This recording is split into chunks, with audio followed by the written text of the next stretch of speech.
Day begins under the vast African sky. It's 6 a.m. and darkness still cloaks the Ndutu wilderness. Slowly the horizon glows with the first light of dawn as we leave camp. Driving past the tranquil edges of Lake Masek, we venture toward the iconic shortgrass plains, a favorite stage for nature's drama. In the soft glow of the morning light, 3 bat-eared foxes appear, their enormous ears swiveling to catch every sound. These shy, nocturnal creatures are a rare treat, already hinting at the day's promise.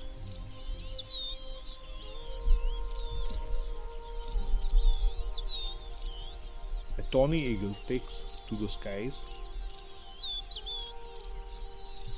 Nearby, a flock of colorful lovebirds chirps energetic. The vast plains unfold, dotted with a massive herd of wildebeests, their numbers stretching as far as the eye can see. It's a spectacle unique to the Serengeti, where these animals gather in their tens of thousands, moving in unison across the grasslands. Our attention is drawn to a lone wildebeest acting differently from the rest. She moves restlessly among the herd, shifting her weight from one side to the other, occasionally pausing to lower her head or glance back. It's clear she's in labor. Calves born just days ago frolic nearby, blissfully unaware of the life-changing event about to unfold.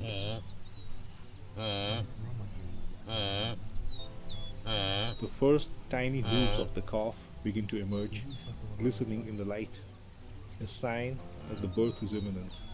The mother snorts softly and circles a small patch of ground, a behavior seen in wildebeests preparing for calving. As the contractions intensify, the mother slows, her tail flicking more frequently.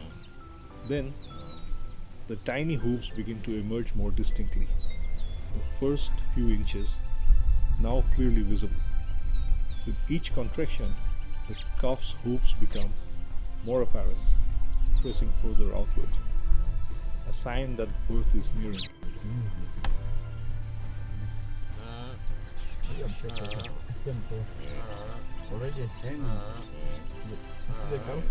Finally, the calf is born. It is a miracle of survival in the Serengeti, the start of a journey that will test every instinct and every ounce of strength.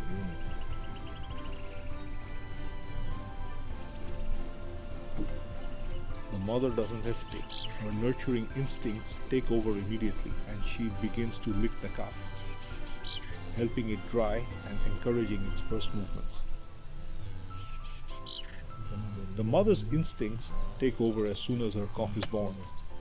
She works tirelessly, licking the newborn with firm, deliberate strokes to dry its wet body and remove the remnants of the placenta. This act isn't just about cleaning, it stimulates the calf's blood circulation and strengthens their bond. The calf, though still unsteady, has managed to stand on its spindly legs. It sways as it finds its balance, its large eyes wide with the bewilderment of its first moments in the world. Each step is tentative, its legs trembling under its weight. The mother stays close, nudging it gently with her nose to encourage movement and guide its uncertain steps. The herd remains nearby. The calf begins to wobble in small, unsteady circles around its mother. Each stumble is met with a reassuring nudge or lick, as the mother encourages the calf to keep trying. Within minutes, the baby starts to find its rhythm, its legs growing steadier with each passing moment. The mother continues to lick the calf, not only as an act of care, but also to remove scents that might attract predators. Now upright, the calf starts to toddle with more purpose.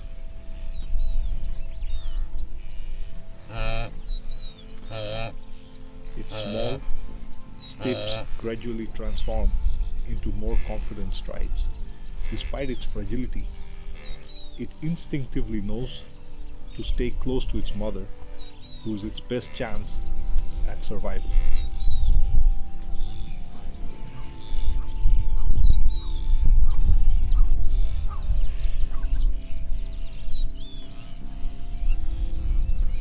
Finally, the calf settles into the protective fold of the herd, its presence barely distinguishable among the sea of wildebeests. For the mother and her baby, this is just the beginning.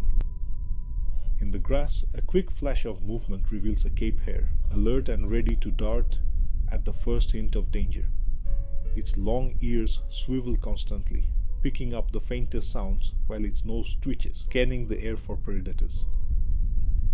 The hare hops cautiously a few steps forward, pausing momentarily to assess its surroundings before moving again with quiet, deliberate movements. A herd of zebras appears, scattered across the plain like a living painting. They are a picture of serenity, some grazing with slow, deliberate bites of the grass, their tails swishing lazily to keep away flies. Others are resting on their hoofs, their ears flicking toward every sound, as they remain ever vigilant. At the edge of the group, one zebra suddenly drops to the ground and begins rolling in the dust, creating a small, swirling cloud around itself. This behavior, known as dust bathing, is not just playful. It helps remove parasites and maintain the health of their coats. At the marsh, the landscape shifts to lush greenery.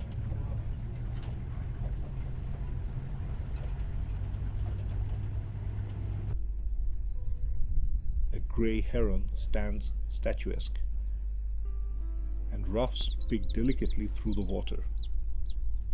The wetlands are alive with bird activity, offering a sharp contrast to the dry plains. Under the shade of a lone tree, 3 cheetahs rest. They appear relaxed but remain ever watchful. Not far away, a lion strides into view.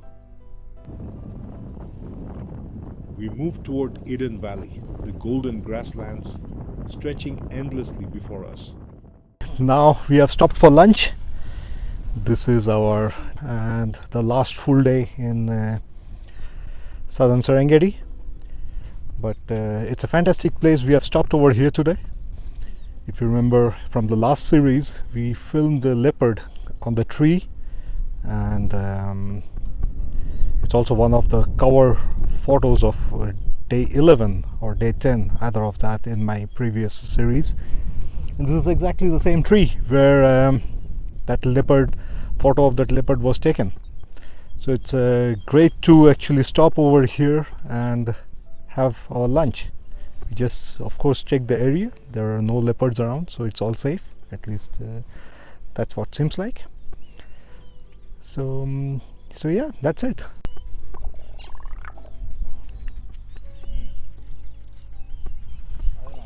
We are standing in front of the region called Eden Valley.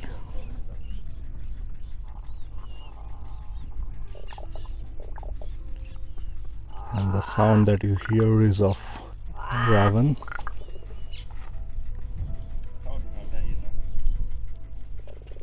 There are a number of birds over here, beetles, raven, but there are also a lot of flies. It's pretty warm, in mid-20s definitely, but still I'm wearing full sleeves. I prefer to do that. There are so many flies over here, and these flies do sting. Now we are at the other end of the Eden Valley Lakes. This region, if you have seen my videos from the previous series, we spent so much time with the zebras. So beautiful to be there, but now there are no zebras this time of the year. Probably they will come in after a week or so, but we can still see the hippos. An ostrich strides across the plains with purpose. As we turn back toward camp, the plains reveal new surprises. A herd of wildebeests charges across the plain, unaware of the 3 cheetahs hidden in the grass. As they approach, the wildebeests suddenly sense the danger and veer off in a different direction, their instincts kicking in.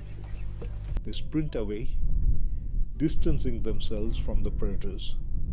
The cheetahs, still and focused, watch the herd with intent. After a brief moment, they lower their heads, waiting for the next opportunity.